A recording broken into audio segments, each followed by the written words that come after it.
भाई एमए तो होके ही रहना है। कितना पुराना सपना साला। करने के बाद देहात से जो दौड़ लगाई तो सीधा शहर में पहुंचकर ही सांस ली। न रहने का ठिकाना न रोटी का। इसने फिक्र को मारी गोली और स्टेशन के मुसाफिर खाने को दौलत खाना बनाया। छोटी मोटी चोरियां की, उधार भी लिया, शिष्ट जनित भीख तक मांगी। ऊंच नीच का ख्याल नहीं किया। हमाली की, बर्तन मांजे, अखबार बेचे। एक प्रोफेसर के बच्चों की देखभाल भी की और दूसरे के यहाँ बिलानागा सरकारी दूध की बोतलों की बंदी पहुंचाई। पूछिए किसकी दाढ़ी नहीं पकड़ी।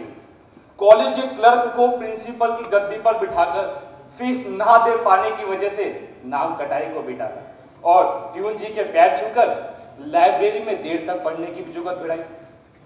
लेकिन लक्ष्य सिर्फ एक ही रहा, दुनिया को अलविदा कहने से पहले एमए पास कर लेना। उससे पहले ना तो लड़कियों को आग चीर कर देखा, न कागजी तीर चलाए, न बोली बोली और फेसबुक पर भी ताना। हाथ थे दो दो और बेंचें भी थी, लेकिन और लड़कों की तरह बेंच बजाकर कभी जश्न नहीं मनाया। सोचा बच्चों पहले एमए पास कर लेने दो, उस बाद दिखाते हैं। तब तक फोटो पे ताला। एमए पार्ट 2 का साल कैसे बीता वो हम ही जानते हैं, यह ईश्वर जानता है। दिन भर जागरी, रात भर पढ़ाई। पेपर दे के आया, साला सांस थमने का नाम न ले। और एक रोज रिजल्ट आया, पास, उत्तीर्ण, 3rd क्लास में। भाई 3rd तो साला 3rd ही सही, आखिर एमए की डिग्री तो हासिल करके रहे। कितनी कठोर तपस्या के बाद उस दिन 3rd क्लास की बहादुरी 1st क्लास की बराबरी में टूटी। क्या है, कोई खेल नहीं है। हमने जब इतना कर दिखाया तो वो उतना नहीं कर सकते। 1000 रुपए, मात्र 1000 रुपए, वो भी इतने सारे सालों बाद। अगले दिन सुबह रटता रटता दफ्तर पहुंचा। ईश्वर भाई नमस्कार। मैं आपके लिए खबर लाया हूं, बिल्कुल ताजा खबर। मैंने कल ही एमए पास कर लिया है। क्लास भाई रॉयल। अब एक प्रार्थना थी, इतने वर्षों में कभी नहीं, काम में भी कभी कोताही नहीं बढ़ती। अब वेतन में बढ़ोतरी मिलेगी, ज्यादा नहीं, सिर्फ 1000 रुपए, वो भी इसलिए कि एमए पास कर दिया है। कौन महिपत हो जी? क्यों भाई, क्या बात है? जी कुछ नहीं, कल वो मेरा कौन जाता रहा कल? अरे भाई एडवांस वगैरह इस हफ्ते नहीं मिल सकता। जी जाता रहा नहीं, मेरा रिजल्ट आया, पास हो गया। हाँ महिपत याद आया, तुम्हारे लिए खबर थी। बैठो। मैं ठीक हूँ। ठीक कैसे? तुमने कल ही एमए पास किया ना? जी। महिपत अब तुम कनिष्ठ नहीं रहे, चाय मंगाए? जी मंगा। नहीं जाने दो। कल ट्रस्टियों की मीटिंग हुई थी, तुम्हारा विषय निकला, मैंने खबर भी दी और सबने तुम्हारा अभिनंदन भी किया। और महिपत उसके बाद अपनी ये संस्था ठहरी आदर्शवादी।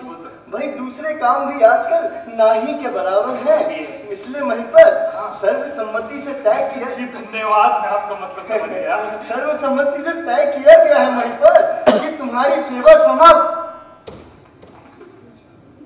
जी क्या? और क्या भाई, नौकरी तो खैर तुम्हें कहीं और भी मिल जाएगी, वेतन भी ज्यादा मिल जाएगा। अब तुम्हारी योग्यता का यहाँ काम ही क्या है, एमए जो हो गए हो। मैं समझा नहीं। समझने को कुछ नहीं है, पहली को आकर बकाया ले जाना बस। भाई तुमने इतने सालों इस संस्था का सहारा पाया, इसी बीच तुमने एमए भी पास किया। अब महिपत हमें तुम पर गर्व है, पर महिपत अब तुम्हारे पर निकल आए हैं। आसमान तुम्हें बुला रहा है महिपत, जाओ खुले आसमान में जाकर उड़ो। जय हिंद। जय हिंद। अरे भाई जय हिंद। बढ़ोतरी दरकिनार कटौती का शिकार हो गया। एमए पास कर लेने का पहला फल, मेरा वेतन बढ़ाने का सवाल हल किया ट्रस्टी ने मुझे छुट्टी देकर। साला समझ ही नहीं आता कि हंसे या रोए। महिपत बबलुआन, एमए, बेकार। गंगाराम, गंगाराम इधर आओ। अरे भाई क्या काम है गंगाराम से? वो संस्था का प्यून है। आपके लिए चाय मंगानी थी। क्यों, एमए पास होते ही जेब गर्म हुआ है क्या? इतनी तो हो ही गई है कि आपको चाय पिला सकूं। अरे मेरी इच्छा नहीं है। मेरी है ना। अरे भाई महिपत, अब तुम ही बताओ मैं तुम्हारे लिए क्या करूं?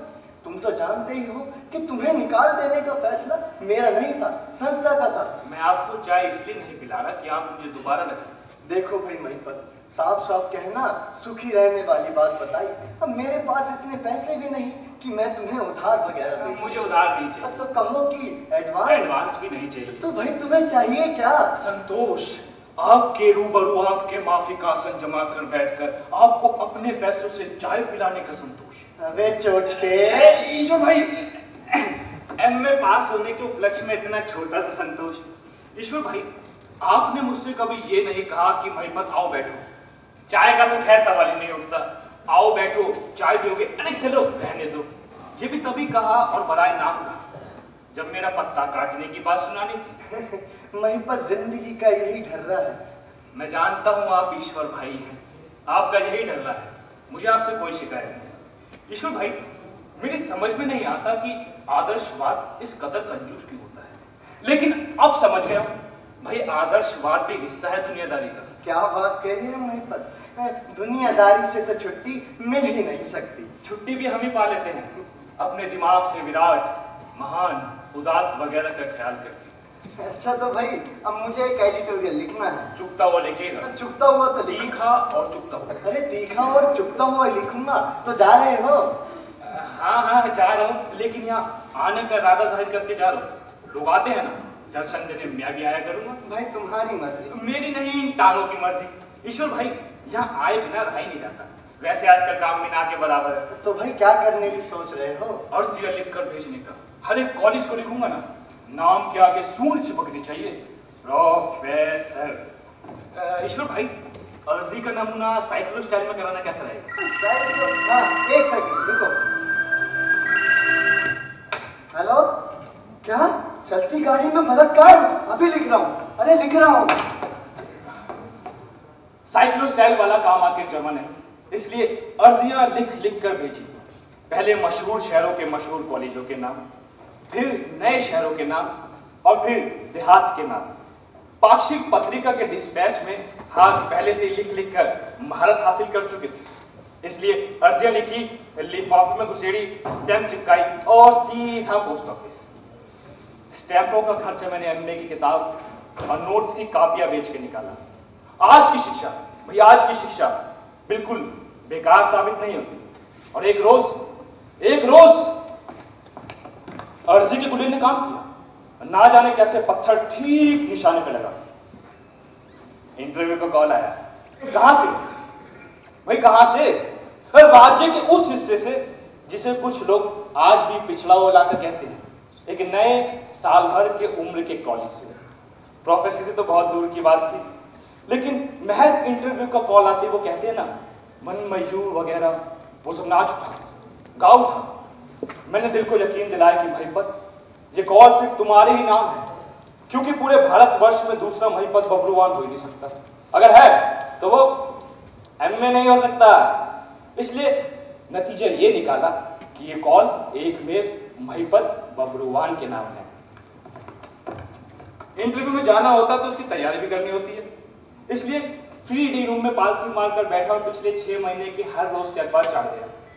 इसके अलावा ईश्वर भाई की पाक्षिक पत्रिका की फाइलों में भारत का राजनीतिक, आर्थिक, नैतिक, सांस्कृतिक इतिहास भी खूब उलट पुलट कर देखा। अतिरिक्त इसके एक्ट्रेसों के नाम, लेखकों के नाम, मंत्रियों के नाम और सालों ने कितने घोटाले किए, वो मसाला इकट्ठा किया। भाई ना जाने क्या पूछ ले इंटरव्यू में। और एक बात और, मैंने ये भी सुन रखा था कि आजकल के प्रोफेसर छैल सीखनी पौसाकी होते, देखा भी था, तो सोचा ये मोर्चा भी मजबूत होना चाहिए। एक लड़की भीगी भागी सी, सोई रातों में जागी सी, मिली एक अजनबी से कोई आगे ना पीछे, तुम ही कहो ये कोई बात है। अरे साहब तू फिर आ रहे मेरे परेशान करने, मेरे को बोला ना मिलेगा तेरा कपड़ा, चल जाए यहाँ से, फ्री भी नहीं मारेंगे। मैं कपड़े लाए नहीं। निकाल को आए तू? गुड बाय कहने। Goodbye? अरे साहब सुसाइड साइड कर रहा है क्या? नहीं लो अच्छे ही अंकल जी, दुनिया में चाले का आदमी तो कम होगा। वे पर हमारे बिल का क्या होगा? पहले पेमेंट कर, फिर सुसाइड कर। अरे बिल काते चुकता करेंगे, इंटरव्यू में पहन के जाने लायक कपड़े तक नहीं है, नौकरी नहीं मिलेगी तो बिल काते चुकता हो। अब सुसाइड नहीं करेगा तू? नहीं। अच्छा अच्छा, मेरे को लगा वो इरादा था। इरादा बुरा नहीं है, मगर पूरा हो तब ना। इंटरव्यू है? हाँ। रोए जरा मंडल वाले तो नहीं कर रहा ना? नहीं, अब तो मैं गांव जाके ही रहूंगा। घर के 6 लोगों में एक का बोझ बढ़ जाए तो कुछ महसूस नहीं होता। इंटरव्यू में पहन के जाने